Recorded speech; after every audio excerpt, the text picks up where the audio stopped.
15 जनवरी 1958।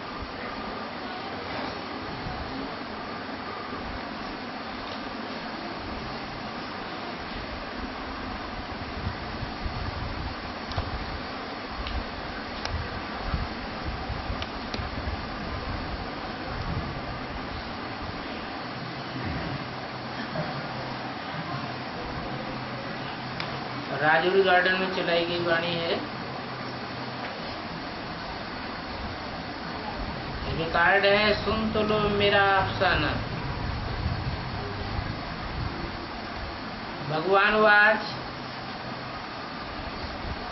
गोप और गोपिकाओं के प्रति अर्थात अपने लाडले बच्चों के प्रति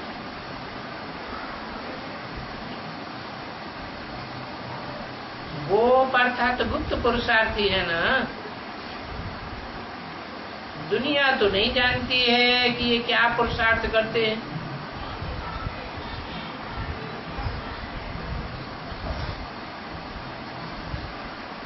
दुनिया तो यही जानती है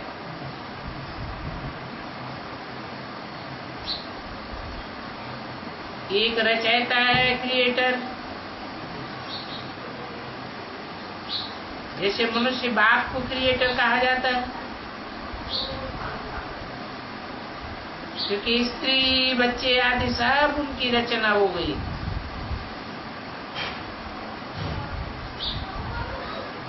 अभी रचना को तो रचयिता नहीं कहेंगे।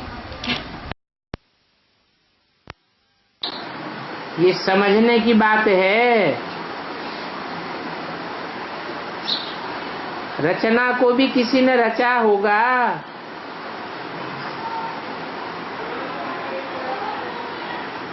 अब भगवान तो है इस मनुष्य सृष्टि का रचयिता।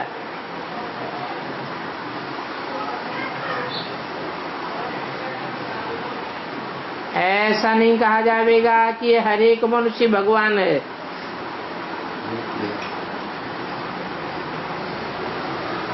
हर एक रचयिता है।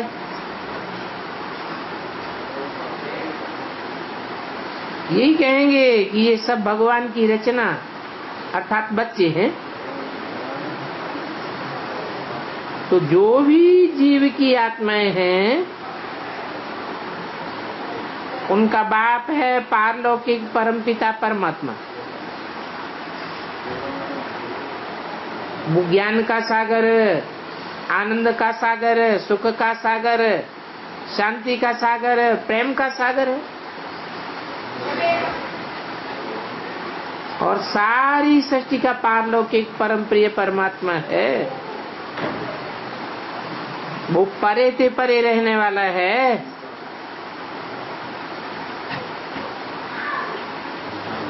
परे ते परे अर्थात जहां कोई की भी पहुंच न हो।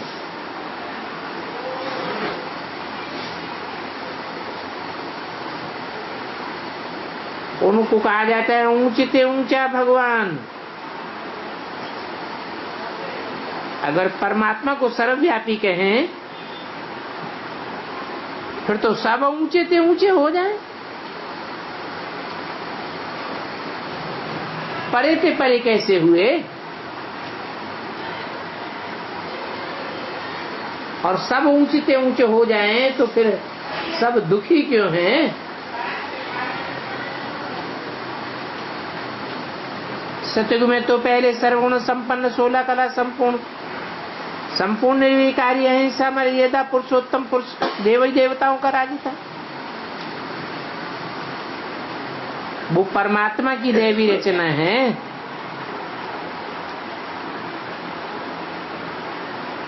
शास्त्रों में भी लिखा है सतयुग में नारायण का राज्य था। नारायण भी 16 कला संपूर्ण, सतयुग भी 16 कला संपूर्ण। गीता में भी लिखा है नर को नारायण ने नर को किसने नर को नारायण बनाने वाला कौन है? जरूर कहेंगे परमपिता परमात्मा। तो जरूर है सतयुग के आदि में रचते होंगे। सतयुग से पहले क्या था? है ही 4 युग, सतयुग, त्रेता, द्वापर, कलयुग, फिर आता है सतयुग। तो कलयुग के अंत में ही रचा होगा ना, उसे कहते हैं पुरुषोत्तम संगम युग। क्योंकि पुरुषों को उत्तम देवता बनाते हैं ना। बाप बच्चों को कभी दुख के लिए नहीं रचते हैं, वो तो रचते ही हैं सुख के लिए। उस दैवी दुनिया को कहा जाता है सचखंड। और सचखंड की रचना करने वाला जरूर सच्चा बाप ही होगा। अभी तो भारत कूड़ खंड बन गया है।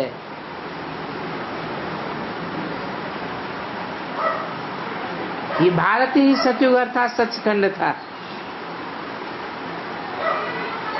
भगवान ने आकर के सचखंड की रचना रची।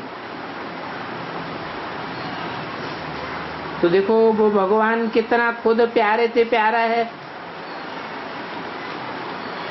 और उतनी ही प्यारी सृष्टि रची होगी। ये कलयुगी सृष्टि तो नहीं रची होगी।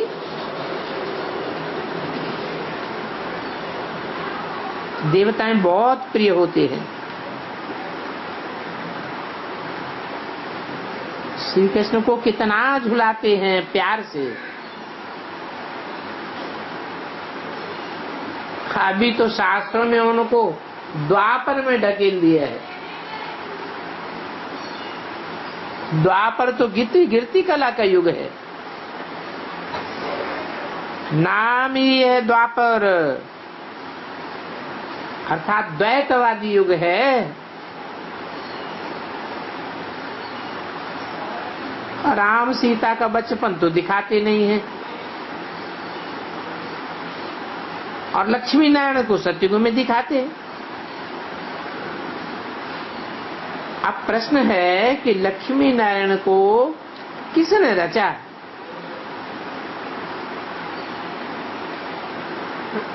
वो दैवी सृष्टि कब रची और किसने रची? तो भगवान बैठ समझाते हैं कि वो दैवी सृष्टि संगम युग पर ही रची होगी। कलयुग के अंत और सतयुग के आदि में ही रची होगी। सतयुग में है दैवी सृष्टि, कलयुग में है आसुरी सृष्टि। दोनों का संगम होता है। अभी तुम जानते हो परमपिता परमात्मा तुमको संपूर्ण सुख शांति पवित्रता का वर्षा दे रहे हैं। तुम्हारा तमोगुणी जीवन बदल करके सतुगुणी जीवन बनाए रहे।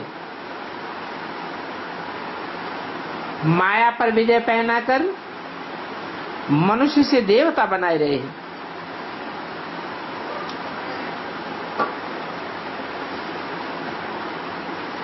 तो मनुष्य को देवता बनाने वाला ये है ज्ञान मानसरोवर। कहते हैं उस मनो मानसरोवर में डुबकी मारने से परिजात बन जाते हैं।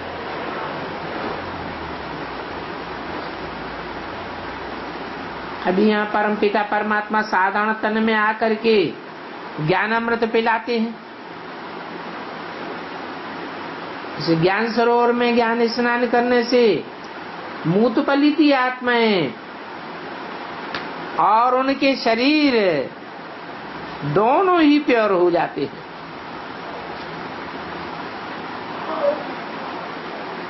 ये नई दुनिया नए भारत के लिए नया ज्ञान है।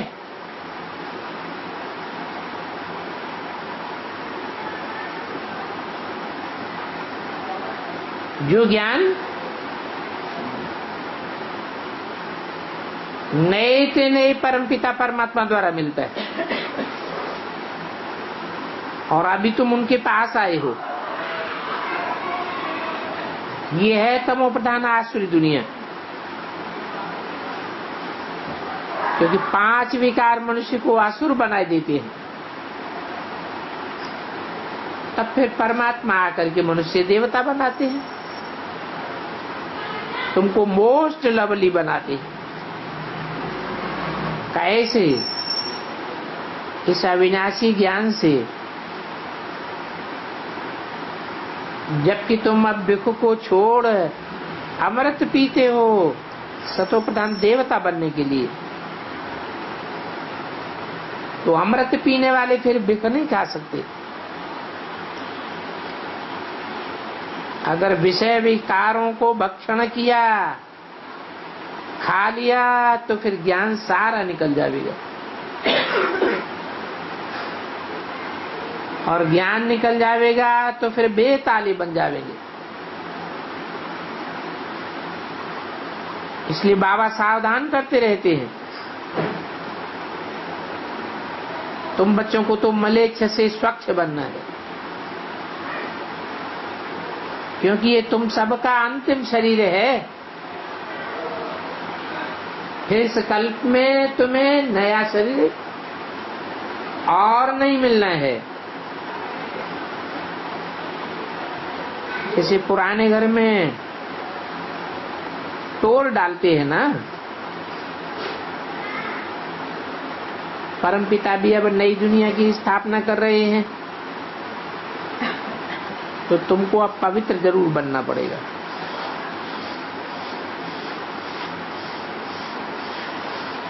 और ये पवित्रता शिव ही आकर के स्थापन करते हैं।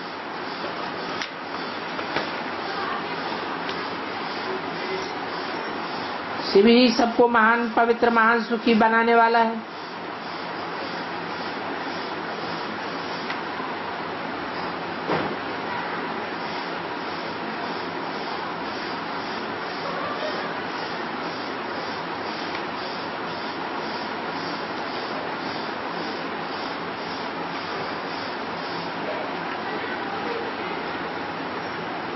तो वो रचयिता एक हो गया। बाकी रचना को रचयिता समझना ये इन सन्यासियों का मिथ्या ज्ञान है। परम पिता परमात्मा से सबको बेमुख कर दिया है। परमात्मा को ही कच्छ मच्छ अवतार आदि 84 लाख योनियों में ले गए। इसको कहा जाता है धर्म की ग्लानि। ऊंचते ऊंच बाप को नीचित नीची योनियों में डाल दिया है। तो कहेंगे इन सन्यासियों ने ही भारत को दुब्बड़ में फंसाया। एक ही बात से सारी दुनिया निर्धन की बन गई। कौन सी बात है? परमात्मा सर्वव्यापी कहने से। अब बताओ ये कैसी बात है? ईश्वर सर्वव्यापी है और फिर सन्यासी कह देते हैं शिवोहम ब्रह्मास्मि।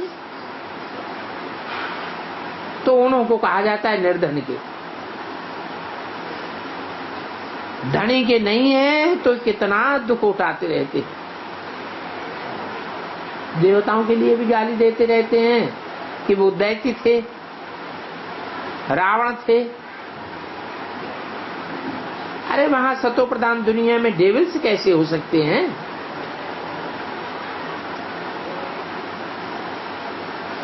कितने कलंक लगाए दिए हैं। शास्त्रों में भी लिखा हुआ है सत्युग 16 कला संपूर्ण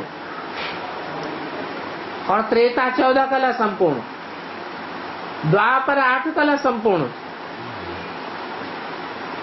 फिर कह देते हैं सतो प्रधान दुनिया में राक्षस थे, डेविल्स थे।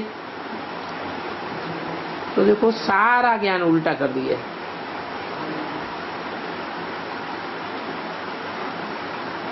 परम पिता बाप कहते हैं तुम सब आत्माएं भाई भाई हो, और सन्यासी कहते हैं हम सब बाप हैं। आर्फन्स बन पड़े हैं। अभी ये आर्फन किसने बनाया?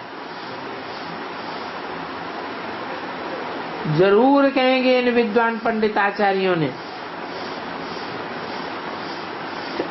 ऐसा झूठा ज्ञान देने वाले विद्वान सन्यासियों के अनेक फॉलोअर बन जाते हैं।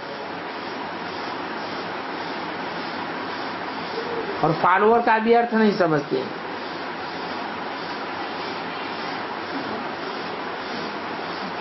तुम अगर शिवानंद का फॉलोअर हो तो तुम सन्यासी कपड़ा पहन करके उनके साथ बैठो, कफनी पहनो। वो तो सन्यासी और तुम गृहस्थी टट्टू, तो फिर फॉलोअर कैसे हुए? कितना गृहस्थी का बोझ उठाते रहते। अभी देखो इतनी बड़ी बड़ी बुद्धि वाले भी कुछ समझते नहीं है, ऐसे ही अपन को सन्यासियों का फॉलोअर कह देते। माया ने बुद्धि को ताला लगा दिया है। ये सभी राज अब परमपिता परमात्मा समझा रहे हैं। कहते हैं बच्चे अभी मैं आया हूं, मेरे पास तो सुख शांति आनंद सब है, मैं ज्ञान का सागर हूं, तुमको 21 जन्मों के लिए वर्षा देता हूं। कितना लवली बाप है, एकदम तमो प्रधान मनुष्य को ज्ञानामृत से बदल सतो प्रधान देवता बनाए देता हूं। कहा भी जाता है मनुष्य देवता की एक रतन लागी बार। किसकी बात है? किसको बार नहीं लगी? परमपिता परमात्मा को देर ही नहीं लगती है, सर्वदा के लिए सुखी बनाए देते। भारत कितना सुखी था, गायन है, घी की नदियां बहती थी, भारत बहुत मालीमाल था।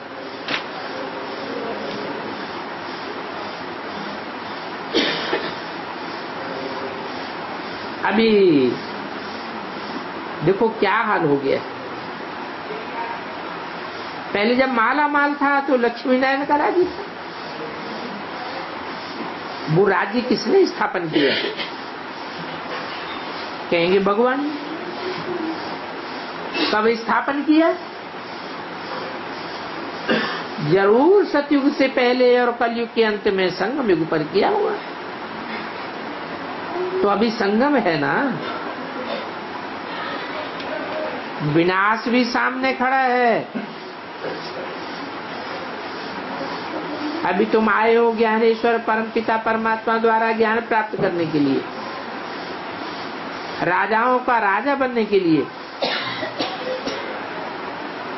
तो बाप की गोद में आने की सिवाय वर्षा कैसे मिलेगा? इनकी गोद में आना पड़े। बाबा कहते हैं मेरी गोद में आओ तो तुम पाप आत्मा से पुण्य आत्मा बन सकते हो। मैं तुमको बनाऊंगा। कलयुग में है ही पाप आत्मा, सतयुग में है पुण्य आत्मा। क्या अंतर है? दो हाथ पांव नाक कान कान उनको भी होते हैं, उनको भी होते हैं। फिर अंतर क्या है? वो पुण्य आत्माएं क्यों, वो पाप आत्माएं क्यों?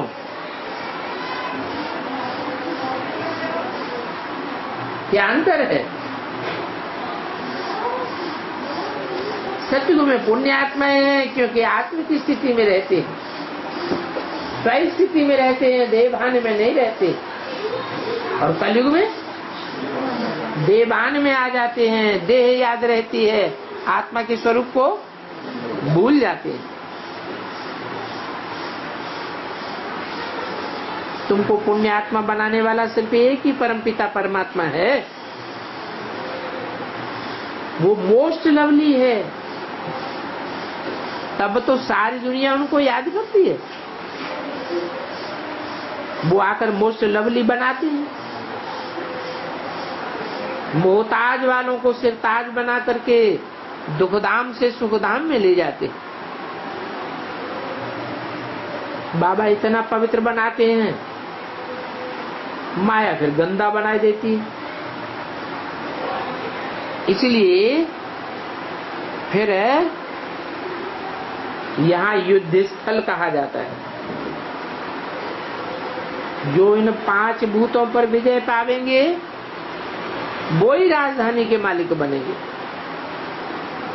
और है भी कितना सहज। बाबा की याद तो बहुत सहज है। जैसे लौकिक बाप की याद बुद्धि में रहती है, ये भी बताया है कि आत्मा का धर्म है ही शांत, बाकी चाहिए राजधानी। तो राजधानी के लिए है गॉडली नॉलेज। तो ऐसी पढ़ाई तो रोज पढ़नी चाहिए। रोज नहीं पढ़ेंगे तो धारणा भी नहीं होगी, न औरों को धारण करा सकेंगे। ये कोई ऑर्डिनरी सत्संग नहीं है, और ये ज्ञान कोई शास्त्रों में भी नहीं है। न इस ज्ञान को कोई विद्वान पंडित आचार्य आदि दे सकेंगे। ये नॉलेज उस परम पिता परमात्मा से ही मिलती है।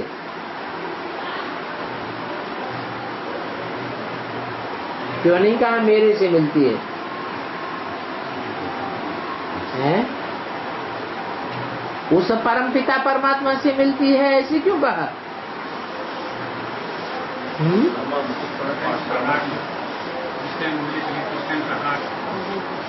हाँ, जब तक नॉलेज का खुलासा न हो, नॉलेज क्लियर न हो, बुद्धि में बात बैठे नहीं, तब तक परिवर्तन कैसे होगा? तो परमात्मा ही नॉलेज देने वाला, वही ज्ञान का सागर है। वह ऑलमाइटी अथॉरिटी है। वो सारे ब्रह्मांड और सृष्टि को जानने वाला है। तीसरा पेज। और कोई भी मनुष्य आत्मा को वर्ल्ड ऑलमाइटी अथॉरिटी, ज्ञान का सागर, शांति का सागर कब नहीं कहेंगे? वो तो एक ही परमपिता परमात्मा है। उस परमात्मा द्वारा तुम अब मोस्ट लवली बन रहे हो। तो बच्चे, ये ज्ञान रोज अमृत वेले जरूर सुनना है। क्यों अमृत वेले ही? क्यों?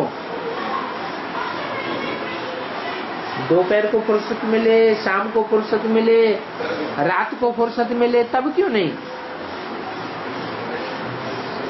क्योंकि अमृत वेला है सतु प्रधान समय। तो इस समय ज्ञान अमृत जरूर पीना है।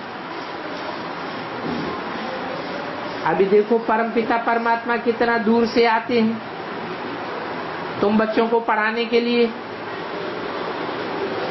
और ओबीडिएंट सर्वेंट बनकर के आते हैं। ऐसे तुमको तो इतना कदर नहीं है बाप का। तुम तो 8-10 माइल से आते हो। ये आना कोई बड़ी बात नहीं है, क्योंकि तुम्हारी तो बहुत भारी कमाई होती है। बाबा है सौदागर, तुम तो बच्चे हो ना। तो देखो, बाप और बच्चे, बच्चे और बाप, तो तुम्हारा सो हमारा और हमारा सो तुम्हारा। ये फैमिली का ज्ञान है। नॉलेज को धारण करके सच्चा ब्राह्मण व्यास बनना है।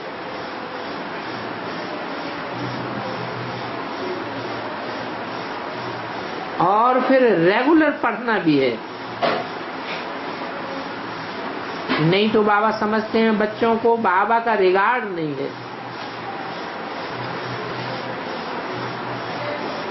तुम्हारी चलन से रिगार्ड का पता पड़ जाता है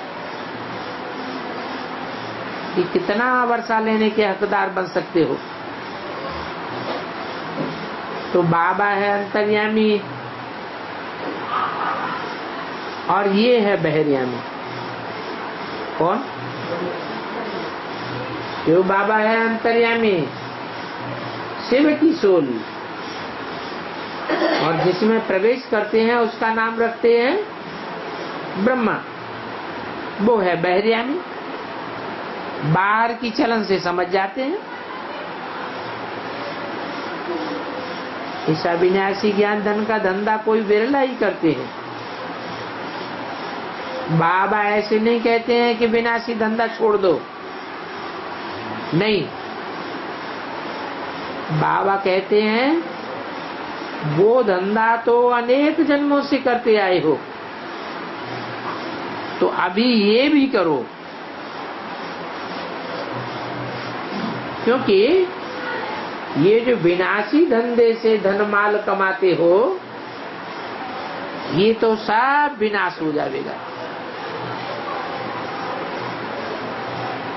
कहते हैं विनाश सामने खड़ा है। कोई बहुत साहूकार होते हैं, समझते हैं हम अपने बच्चों के लिए धन रखेंगे, परंतु विनाश हो जाएगा, बच्चे तो सुख नहीं पा सकेंगे। तुम्हारा दीवा भी जलाने वाला कोई नहीं रहेगा, क्योंकि सब मरने वाले हैं। इतना समझाते हैं परंतु फिर भी समझते नहीं। बच्चे को समझाना है या परमपिता परमात्मा से वर्षा लेना है। हमारा वर्षा लेने के तुम हकदार नहीं बन सकेंगे,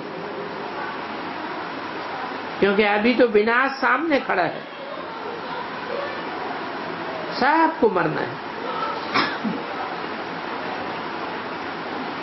परमात्मा कहते हैं मैं कालों का काल हूं। जो भी सब आत्मा है उन सबको मैं पंडा हूं, सबको वापस ले जाने। ये बाबा राय देते हैं कि अभी ये विनाशी धन इकट्ठा करो, विनाशी धन के पीछे माथा न मारो, तुम बाबा की गोद में आ जाओ। बाबा तुम्हारे बच्चों की पूरी संभाल करेंगे। ऐसे थोड़े ही तुम भूख मरेंगे। तो अभी तुम बोट में बैठ जाओ। इस बोट का बहुत गायन है। कहते भी हैं शंकर चाप जहाज, जे ही चढ़ी उतरे पार नर, बूढ़ सकल संसार। ये बोट है ना,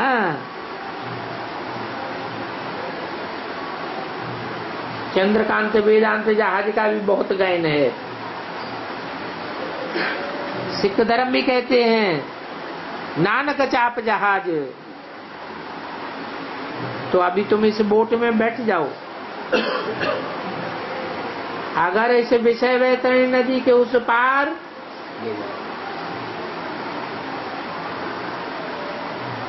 सुख सागर में जाना है तो बैठो। फिर भी कहते हैं फलाने को कौन संभालेगा। अब बाबा तो कहते हैं बोट तो तैयार है, हमने लंगर तो उठाया हुआ है,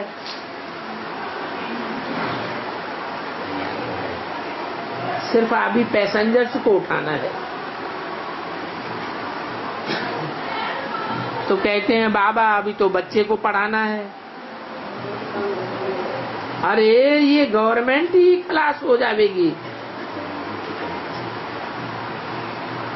तो फिर गवर्नमेंट की क्या नौकरी कर सकेंगे पढ़ाई लिखाई पढ़ाकर।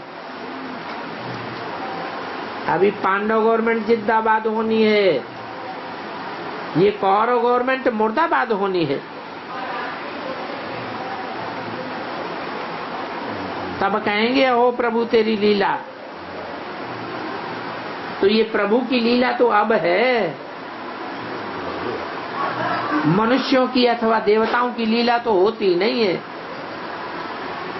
देवताएं होते हैं सतयुग त्रेता में, मनुष्य होते हैं द्वापर कलयुग में। अभी संगम युग पर है मनुष्य परमपिता परमात्मा की लीला।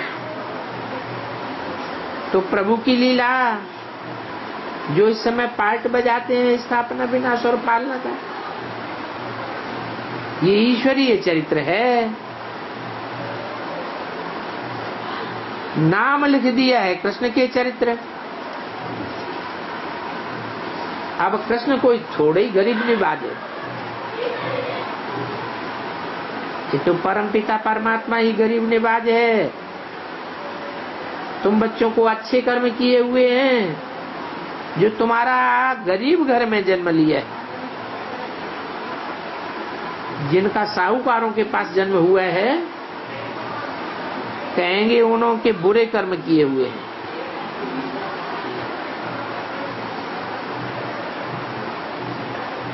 ऐसे बुरे कर्म किए हुए हैं जो इतना सहज ज्ञान भी नहीं उठा सकते।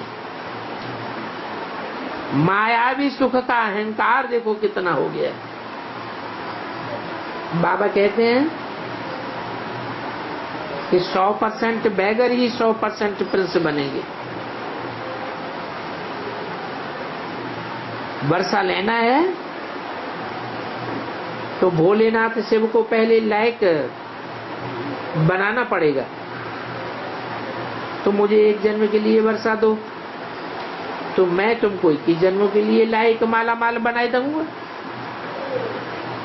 इस गुप्त राज को कोई बिरला ही आकर के समझे। ये मुरली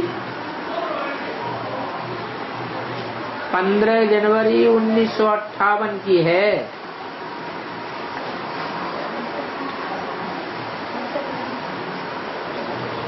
कोई पुरानी मुरली मिल गई है।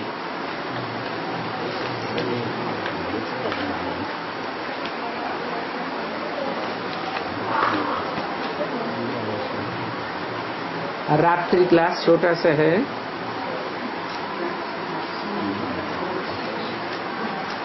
सत्रह जनवरी 1969। मुरली कब भी मिस नहीं करनी है। इस मुरली का ही गायन है। और दुनिया वालों को तो इस बात का पता ही नहीं है कि ये मुरली किसकी है।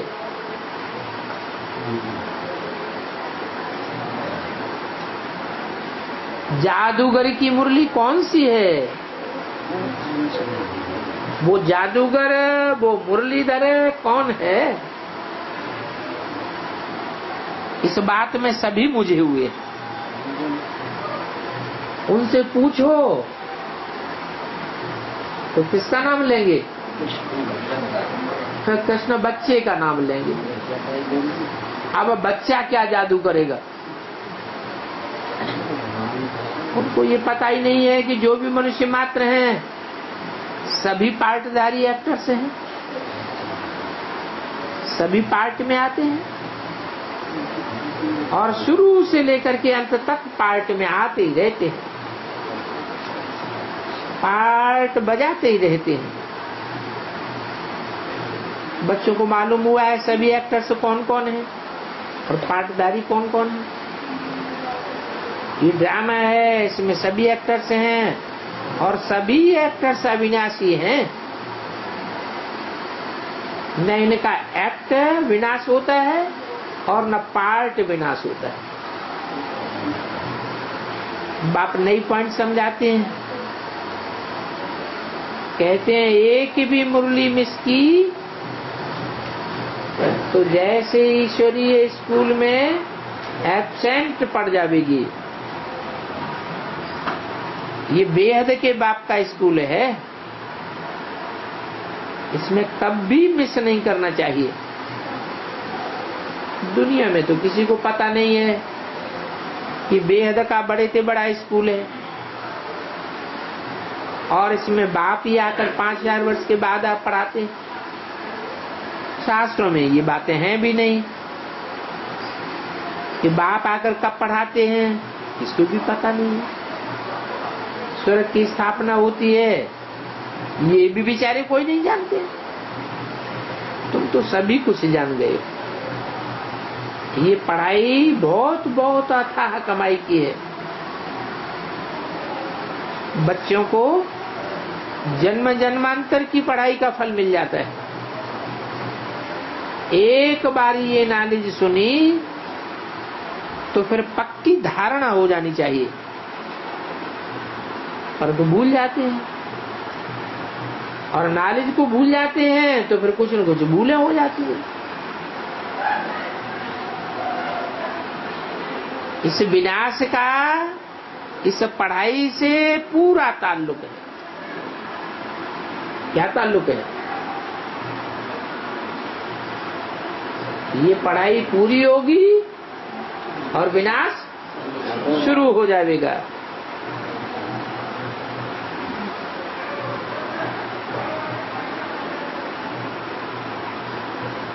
यहाँ पढ़ाई पूरी होगी और वहां विनाश शुरू हो जाएगा, लड़ाई शुरू हो जाएगी। इसमें एक ही दर्जा है जो पहला टाइम लेते हैं, इतना टाइम लग जाता है। याद करते करते जब मार्क्स पूरी हो जाती है तो दूसरे का भी इम्तिहान हो जाता है, तो लड़ाई लगती है। तुम्हारा मदार सारा है लड़ाई पर और लड़ाई का मदार तुम पर है।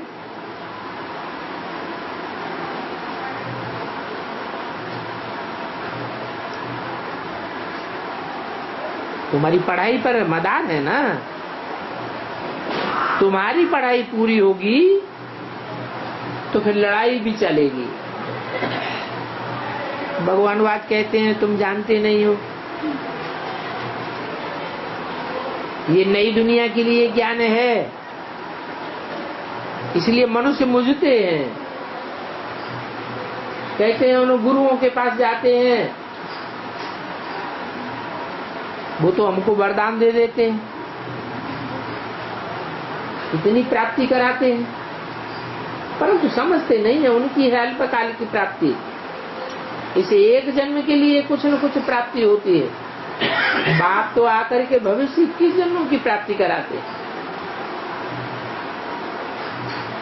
तो ये पढ़ाई कोई इस जन्म के लिए नहीं है, ये तो भविष्य 21 जन्मों के लिए है। नई दुनिया के लिए नया ज्ञान है। इसलिए मनुष्य मुझ जाते हैं, कुछ भी पता नहीं। गीता किसने सुनाई, राजयोग किसने सिखाया। अब कृष्ण बच्चा राज की बातों को क्या समझेगा? ये नई बात है ना। शास्त्रों में तो सभी झूठी बातें हैं, मेहनत लगती है समझाने में। सत्युग में अपन को आत्मा समझ, दूसरे को आत्मा समझेंगे, ऐसे नहीं। वहां आत्माभिमानी होते हैं, अभिमान तो नहीं होता है।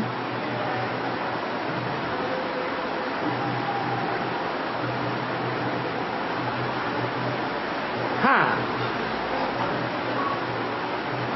थोड़ा देह का अभिमान होता ही है।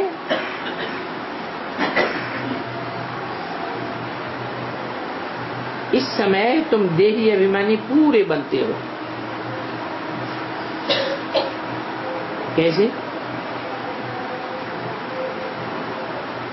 वहां सत्युग में थोड़ा अंश मात्र अभिमान होगा, जरूर होगा।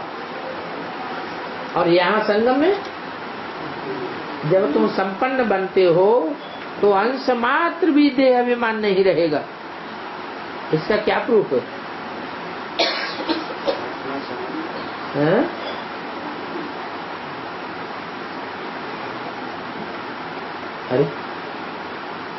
अरे लक्ष्मी नारायण के चित्र में ध्यान से देखो, क्या देखने में आता है? हैं? हाँ, लक्ष्मी नारायण एक दूसरे को देखते भी नहीं हैं। आंख जो सबसे श्रेष्ठ देह का अंग है, आंख का भी सुख नहीं लेते। तो संगम में जब लक्ष्मी नारायण जैसे तुम बनेंगे तो देह का कोई सुख नहीं होगा, पूरा आत्मा का सुख लेने वाले बनेंगे। और सतयुग में है, सतयुग में थोड़ा तो देहभान होगा। आंखें देह का अंश नहीं है क्या है? अभी तुम अपन को आत्मा समझ बाप को याद करते हो।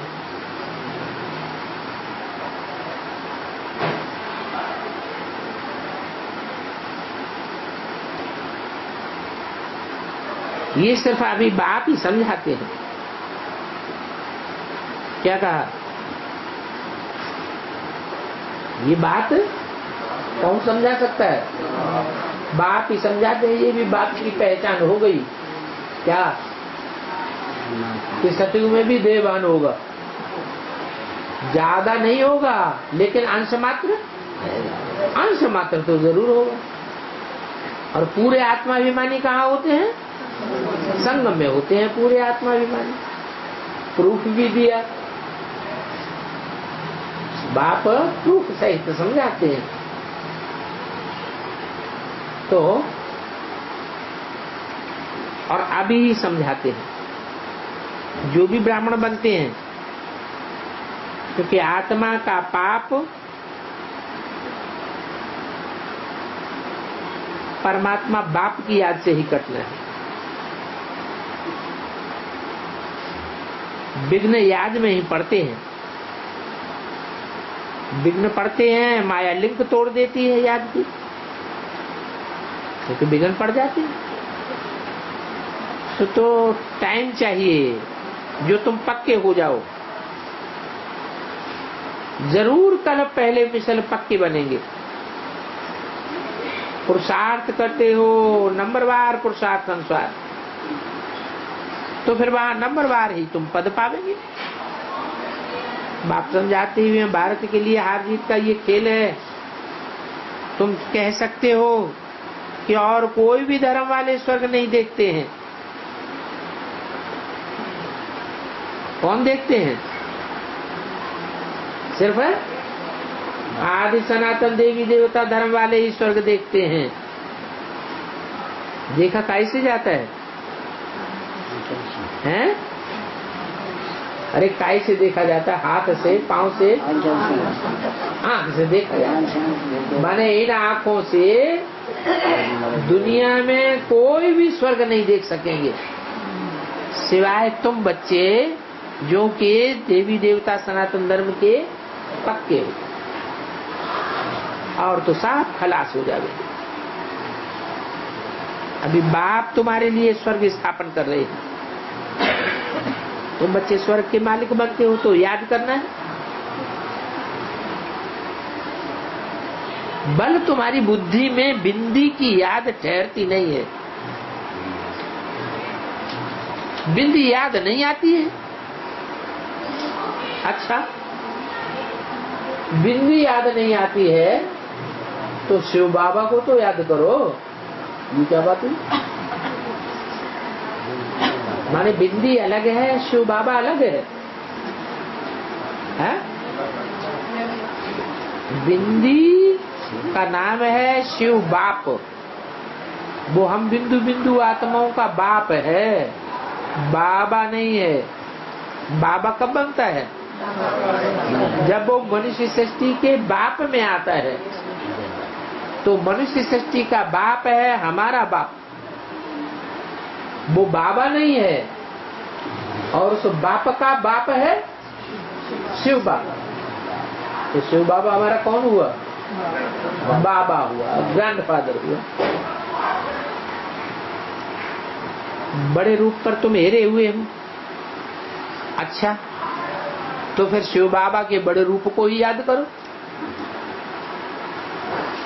आत्मा निराकार और शरीर साकार, तो साकार और निराकार के मेल को ही याद करो।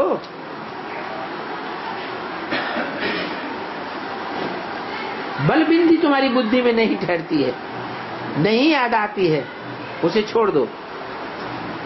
बड़ा ही सही, मतलब शिव बाबा को याद तो करो। भक्ति मार्ग में भी शिव को तो याद करते ही हो। बड़े को भी याद किया तो सभी पाप कट जाएंगे। क्या कहा? बिंदी याद नहीं आती है, उसमें याद में परमानेंट नहीं ठहरते हो, तो साकार में निराकार को याद करो, बड़े रूप में ही याद करो। बड़े और सूक्ष्म दोनों के मेल को याद करो, तो भी तुम्हारे सभी पाप कट जाएंगे। अनपढ़े हो तो बाप को तरस पड़ जाता है, तो बड़े रूप में भी अगर तुमने याद किया तो भी तुम्हारे पाप कट जाएंगे और तुम सुदर्शन चक्रधारी सभी बन जाएंगे। देवता, क्षत्रिय, वैश्य, शूद्र, अभी फिर तुम ब्राह्मण बने हो, तो समझना कितना सहज है। एक के सिवाय दूसरा कोई बुद्धि में याद नहीं आने चाहिए। क्या?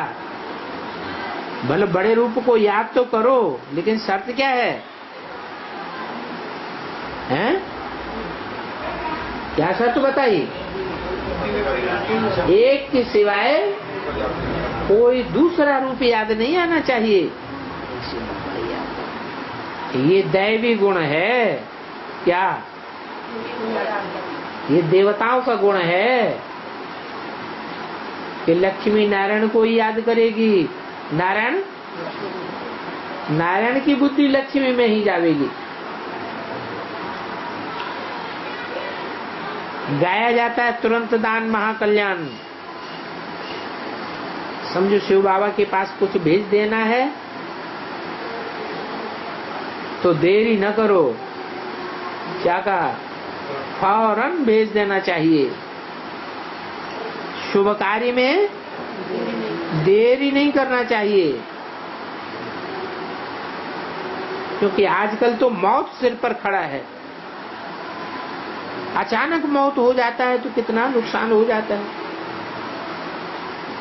शुभ कार्य फट से कर देना चाहिए। कोई तो मर पड़ते हैं बाप का बन करके, फिर माया के बन जाते हैं। कोई का शरीर छूट जाता है। बाप तो गरीब निवाज है। अभी तो समझते हो सभी गरीब हैं। साहूकारों की साहूकारी ही खलास हो जाएगी। ये रिहर्सल भी होगी। फ्लड आवेगा तो सभी बह जाएंगे। ये ड्रामा है।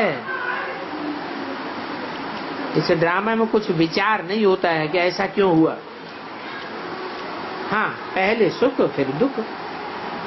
बाप कहते हैं आसुरी संप्रदाय है। बाप इस बात को समझाते हैं, ये कोई गिलाने की बात नहीं है। बाप पढ़ाने आते हैं, समझाते हैं सच्चे सच्चे। ये रावण राज्य है। तुमको तो खुशी होती है कि विनाश होगा, रक्त की नदियां बहेंगी, इसमें दुख की कोई बात नहीं है। विनाश होगा तो तुमको खुशी होगी। विनाश होगा तभी तो सुख शांति होगी। ये खेल है। खेल में कभी दुख होता है क्या? तो ये सभी खेल साक्षी होकर के देखना है। बाबा कोई की निंदा नहीं करते हैं, हर बात की समझाने देते हैं, ग्लानि नहीं करते हैं। वेद का बाप कब ग्लानि नहीं कर सकते। सभी बातें बच्चों को समझाते हैं। अच्छा, मीठी मीठी रूहानी बच्चों को रूहानी बाप दादा का याद प्यार। गुड नाइट और नमस्ते।